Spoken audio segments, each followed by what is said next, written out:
I think this coming. Go left already. Can you kick them out? No, we're good. It might be even better with them, so we're good. Microphone for the fans. That's what are the questions? Campazzo, as I mentioned, of course, football. Go crazy on Campazzo. Go crazy. We love to speak about rumors. I will eat my yogurt here. Wait. I will eat my banana. I definitely have to put some questions about Los Brates right now. They are the best. Yeah. They are the worst and Say the best. everything worst about me, so it's good for retweets, you know. Welcome to Basket News Talks. We're in Kaunas Radisson Hotel and we're hosting one of the best, if not the best, centers in the last 5 years in the EuroLeague, Edy Tavares. Welcome. Thank you. Edy, by the way, we see that you're active on social media and you're also active on Basket News social media channels. Thanks a lot for that. And we saw that you're active tweeting about football. Yeah. What was your first or your favorite football jersey when you were a young kid in beaches or streets of Cape Verde? I think Portugal. I always follow Portugal, and I think my idol is Cristiano Ronaldo. So I think in Cape Verde we only watch first league. We watch the Portuguese league, and then the other league like a Spanish league or Premier League. But we always watch a Portuguese league. So it was Ronaldo on the back of your jersey. Yeah, Ronaldo. Yeah. Okay, give us a picture of Madrid's team bus, locker room, dining room. If France beats Morocco tonight and faces Argentina in the finals, having 4 French players and 1 Argentinian, who is the biggest trash talker among those guys? And what do you expect before the FIFA World Cup final game? The most big, I think the most is Mario. Mario always talking about. But his team already lost. So his team already lost. He already lost, but he's still talking. He's still talking about football. Still talking about everything. So I think we always go with the French team. We go with the French team now because we are the four guys who speak French. They are from France, so I think for us to see the game. But Portugal is not there, so I just want to watch the game and trying to watch the best football I can. Gabi Deck, is he aggressive towards defending the pride of Argentina national team? No, Gabi didn't come because he want to stay at home and watch the final. So he didn't come. Gabi always happy with Argentina, so he gotta be super happy now at home. Yeah, Gabi would have more support if he had another Argentinian player or Real Madrid team. I'm talking about Facundo Campazzo, and of course, when this interview will be published, probably we will know where he's playing. But let's imagine the hypothetical situation. You're the last on the phone call, on a phone conversation with Facundo Campazzo, and he wants to speak with you. What would be your main pitch trying to convince him to come to Madrid and to rejoin forces with you? I don't know. He know everything already, so he was in Madrid first than me, so it's a pleasure for me to play with him. So if he come, it's gonna be good for us to help us win the game. So he's a great guy. I think he know the house pretty well, so he know everything. So I don't have to tell him nothing. Would you bring any warm memories or nostalgic memories, to soften his heart in this decision? What was your best time with Facundo, just in general?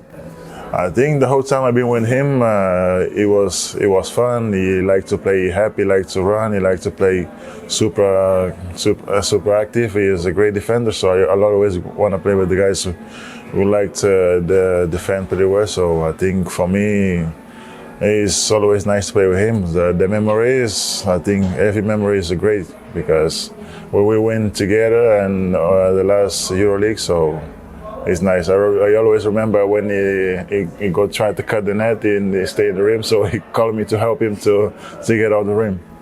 Facu, of course, is trending in Europe right now, and the other guy who's trending worldwide is Victor Wembanyama, and probably only 7'3" player can understand other 7'3" player, and knowing what it takes to have such a size. What do you love the most watching Victor Wembanyama? I love the most. He can put ball on the floor. He can come with the ball like full court. He can dribble the ball. He can shoot. I think the most I like, he's not scared to play. He's not scared to try anything. With the 7'3", he can do whatever he want. He look like he's not scared. He look like he want to show every time. He can be the best. for sure he's gonna be the starter because you can see when somebody play without scared to make a mistake.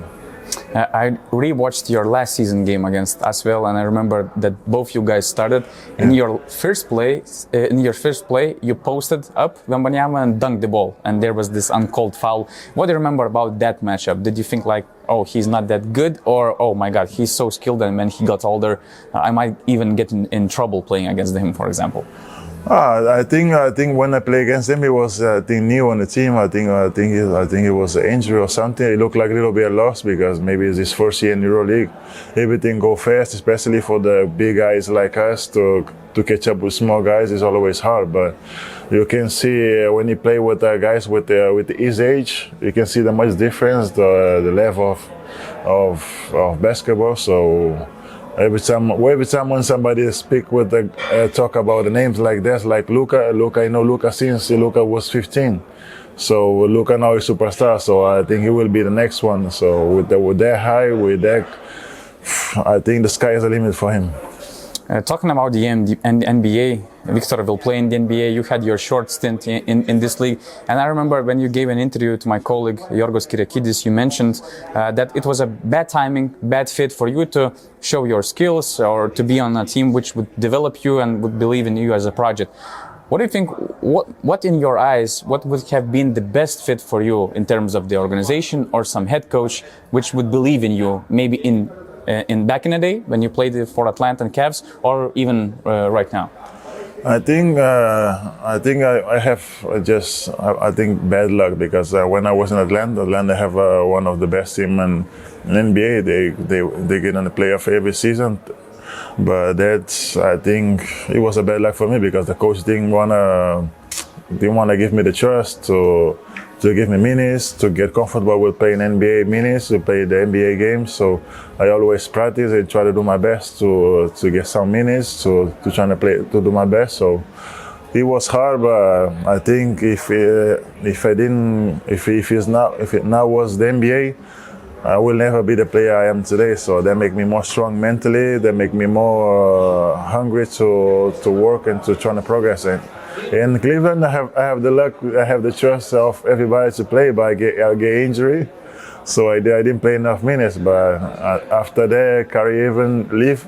So the whole organization changed. So I get a chance to come to Madrid to step back a little bit and come and play a lot of minutes and be on a team like close to NBA level. Do you see like NBA player which is your type of player who is successful and maybe you're thinking like, oh, I could be in his place. I mean, I could fit that team or that head coach. I think see the Rudy Gobert play there. I think he's one of the players that I consider like similar to me. Like to block shot, like to defend, like to help his teammates. I think it depends on the luck. I think Rudy Gobert can get to the Utah Jazz. They give him all the trust. They trust in him. They wait for him to get ready to the NBA. So I think it depends on the luck. I think you have a good luck. You have a great guys. They trust in him. That's why he's so successful now. In 18 years, only one center became the MVP of the EuroLeague. And it was Jan Veselin. Actually, he played also as a 4 under Željko Obradović in Fenerbahce. Does it say that maybe centers in the EuroLeague, they don't get enough recognition as maybe they should? What do you think about it as a center who actually made all EuroLeague team 3 years in a row, which only Vasilije Micic did in the last 3 years? Yeah. I think it's hard because the ball, is in the point guard hands every time. So I try to do my best when I get the ball, trying to finish. But I think the league is changing a lot. Everybody's trying to shoot the three.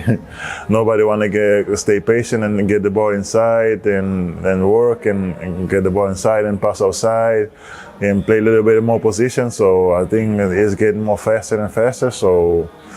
It depends on the team. So sometimes I get the ball inside. Sometimes I don't get it. But I think the most important for me is the defense, is the rebound. They always expect that for the big guys to block shot and get the rebound and trying to help team win. So for me to score is not easy because it's not. I think the basketball been changing a lot, so it's hard. Real Madrid wins the EuroLeague this season if Can you extend the sentence? If we play defense together and we share the ball. The last question, let's imagine after you retire, you're coming back home to Cape Verde.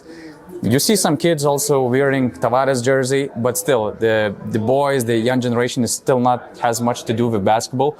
You have basketball camp and you have this single film session where you can show random basketball game, random team or random players, highlights of basketball to spark the love for the game of basketball to young children of Cape Verde. What do you put on the TV? What do you put on screen to show them and try to spark that love? I think not NBA. I think the EuroLeague is the best basketball you can show to the kids to learn the fundamental, to learn how to play as a team, to learn how to defense, to know how to be passionate about the game.